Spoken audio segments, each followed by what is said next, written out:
باللہ من الشیطان الرجیم بسم اللہ الرحمن الرحیم المال والبنون زینۃ الحیاۃ الدنیا والباقیات الصالحات خیر عند ربک ثوابا وخیر عملا۔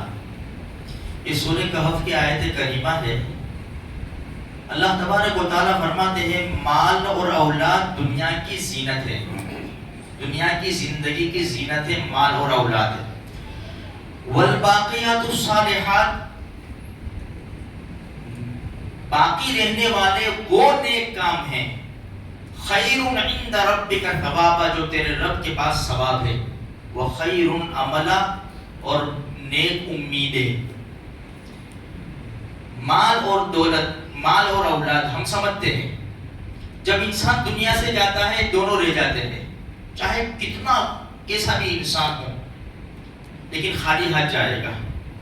مال اور اولاد کے حساب سے وہ خالی ہاتھ جائے گا۔ اب باقیات الصالحات یہ کیا ہے؟ نیک، وہ نیک کام جو رب کے پاس جمع ہے۔ اس میں دیکھو سب سے پہلی بات تو یہ ہے، ایک قول یہ ہے 5 نمازیں ہیں کہ 5 نمازیں پڑھو۔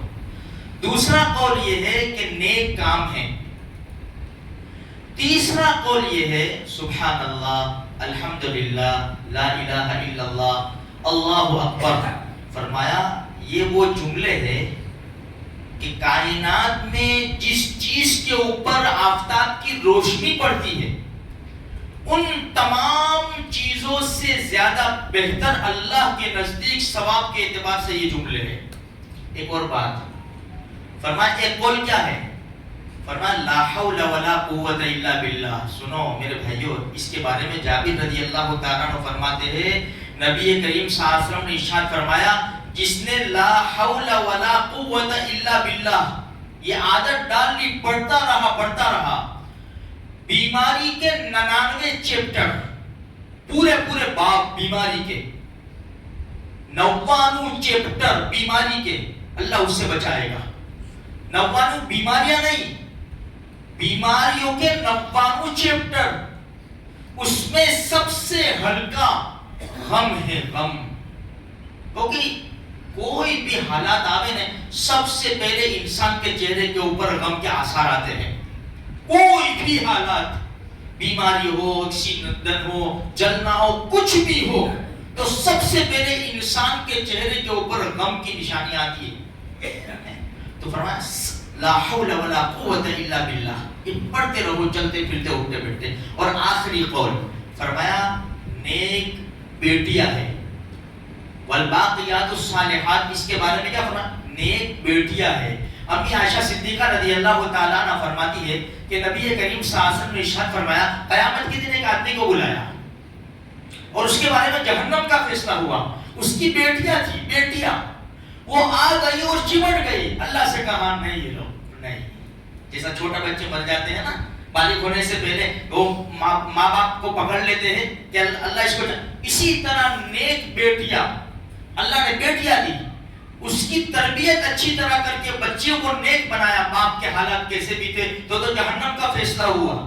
بچیاں آ کر پکڑ، رب نہیں، یہ ہمارا باپ ہے، اس نے ہماری بہت اچھی طریقے سے تربیت کی، رب اسے جہنم سے بچا لے۔ اللہ کا فیصلہ بدل جائے گا اور جہنم سے اس کو ہٹا کر جنت میں ڈال دیا جائے گا۔ تو میرے بھائیوں، بیٹیاں بھی بہت بڑی چیز ہے، بہت بڑی نعمت ہے۔ قرآن کریم میں اللہ تبارک و تعالیٰ نے پہلے بیٹیوں کا تذکرہ کیا، پھر بیٹوں کا تذکرہ کیا۔ حدیث میں آتا ہے جب تم باہر جاؤ اور کچھ تحفہ لے کر آؤ، بیٹے اور بیٹیاں سب کو اچھی طرح دو، سب کو برابر سرابر دو، لیکن دینے کی شروعات کہاں سے کرو؟ بیٹی سے، بیٹی سے دینے۔ اس لیے ہمارے نبی کی 4 بیٹیاں، چار بڑی ہوئی، اور بیٹے 3۔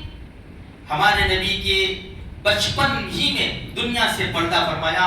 یہاں ایک بات اور عرض کر دوں میرے بھائیوں، کہ جن کی چھوٹی اولاد فوت ہو جاتی ہے یا جن کی زندگی میں اولاد مر جاتی ہے، ان کو یہ بات سمجھ لینا چاہیے، ہمارے نبی کی 7 اولاد تھی، ہمارے نبی کی زندگی میں 6 اولاد نے پردہ فرمایا ہمارے نبی کی زندگی میں۔ اور جب دنیا سے جا رہے تھے، فاطمہ الزہرا رضی اللہ تعالیٰ عنہا تھی، کان میں کچھ کہا تو رونے لگی، پھر دوسرے کان میں کہا، ہنسنے لگی، بعد میں پوچھا تو کہا کہ ابا نے کہا میں جا رہا ہوں. میں رونے لگی. پھر ابو نے کہا کہ سب سے پہلے تو مجھ سے ملے گی. مجھے بڑا مزہ آ گیا کہ میں بھی جلد سے اپنے والد صاحب سے ملاقات کر لوں گی. 6 مہینے کے بعد انہوں نے بھی دنیا سے پردہ فرمایا.